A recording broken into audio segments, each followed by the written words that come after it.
Okay, and then for the cat, and we're back to Pikachu I Name You Part 2.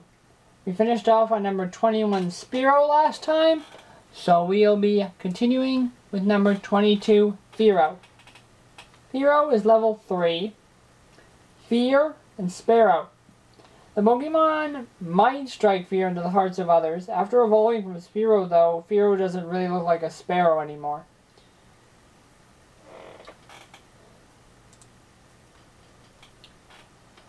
Number 23 and number 24. Number 23 is Ekans. Number 24 is Arbok. Level 1. Ekans and Arbok. Ekans is backwards for snake, and Arbok is backwards for cobra if you change this K to a C. So the backward trick of its so the backwards trick works here. Arbok is a hooded snake that's a real-like animal equivalent found in reverse the letter order of its name, pretty much. Now we come to everyone's most well-known Pokemon in its evolved form, kinda. Number 25 is Pikachu, number 26 is Raichu. Level 1, and I'm going to put Pichu in here too because it fits the bill as well. Pika, could mean Pika or Raya, and Chu. Chu is an onomatopoeia in Japanese for the sound a mouse makes. The Pika is actually an animal, which is actually a legomorph, which was more related to rabbits than mice, but Raya means thunder in Japanese, so put it all together we have little rabbit mouse, a rabbit mouse, and a thunder mouse. Pika can also mean flash or sparkle in Japanese, relating to the electricity in its line.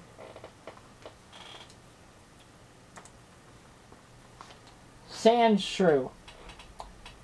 Level 4. Sandshrew. There wasn't much effort used to come up with this Pokemon. It's a ground type and looks sort of like a shrew. Sandslash. Level 3. Sandslash. Following the Sandshrew with sand part, designating as a ground type, Sandslash train sharp move is Slash, which is performed from the sharp's claws, hence its name.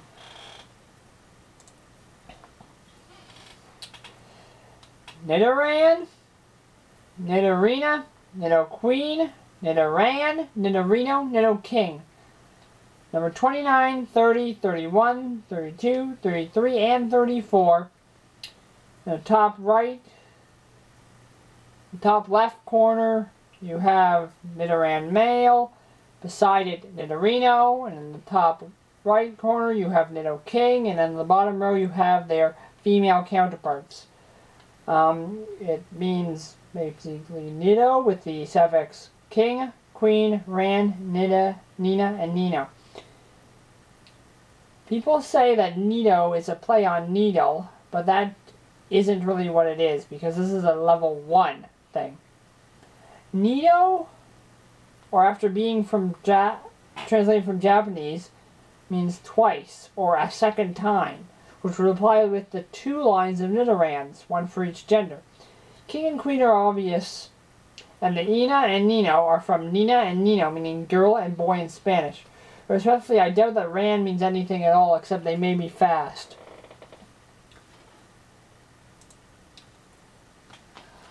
Number 35, Clefairy. Number 36, Clefable.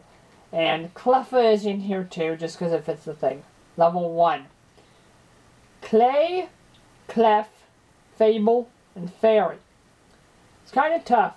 The Fable means legendary mystical. The Fairy, cute little magical creature, makes sense. The Fa just seems like a meaningless suffix, but the Cla might be a little more hard to figure out.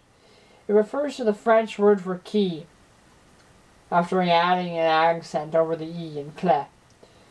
And in that case, to symbolize the fact that the fairy line is linked to outer space, meaning the key to the secret of all Pokemon on Earth, brought up in the anime.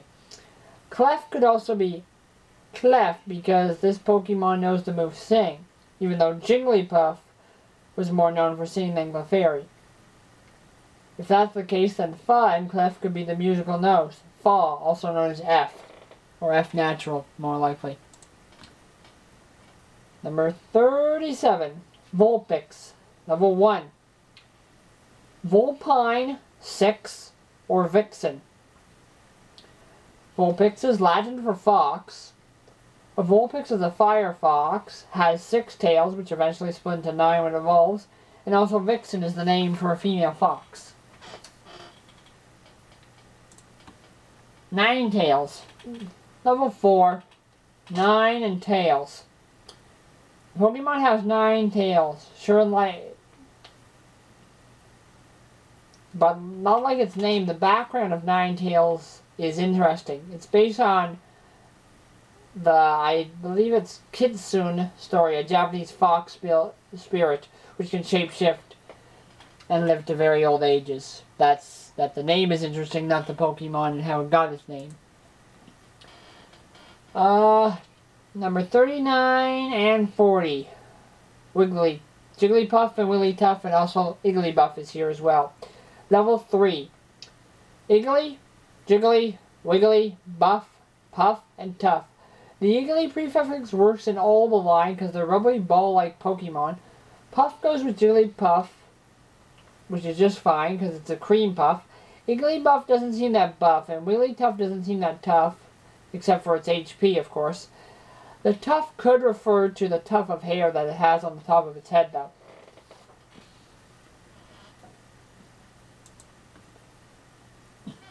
Number 41. Zubat. Level 3. Zubat. Zoom Bat. I'm not really sure on this one, but Zubat is a bat, and I guess it might zoom as it flies. Number 42. Golbat. Level 2.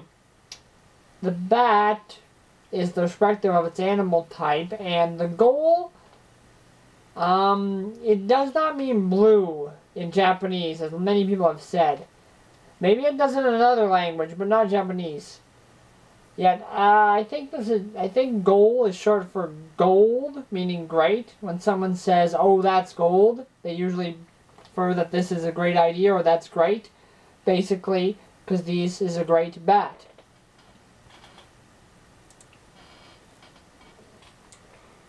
Number 43. Oddish. Level 2. Odd Radish. Maybe not, but I bet you'd find it very odd to pull a radish from the ground, see it was blue and had eyes, a feet in the mouth. Number 44. Gloom. Level 3. Gloomy. Gloom looks gloomy enough, considering its sad closed eyes and the dripping drool, not to mention the awful stick it emits when it uses the technique usually known as foul odor. Number 45. Vileplume. Level 2. Vileplume. Like Gloom, Vileplume is disgusting, or has a disgusting, or vile odor coming from the flowery head. Plume indicates it's a flower type, such as the Brillium plume, a tropical plant with large blossoms.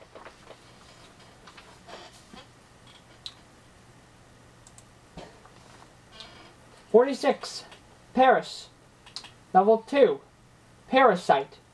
This little bug is covered in mushrooms, which suck the nutrients from it in a parasitic fashion.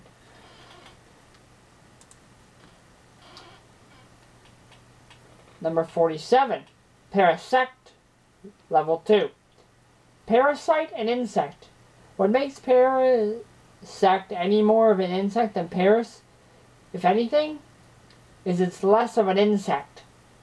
The parasite mushrooms have taken over the entire host's body.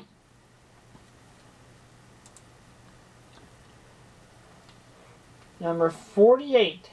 Venom Gnat. Level 3. Venom Gnat. Venom is a fluffball poison bug, and it's a bit too big to be a gnat, but we get the picture. Number 49. Venomoth. Level 3. Venom Moth. Like a later Pokemon that will be in another installment of videos, Dustox, Venomoth is the poison moth, has poisonous wings and scales which it shakes venomous powders from. In the next part of these videos, we're going to start on level 50, so we're basically almost 1/3 done. See you then.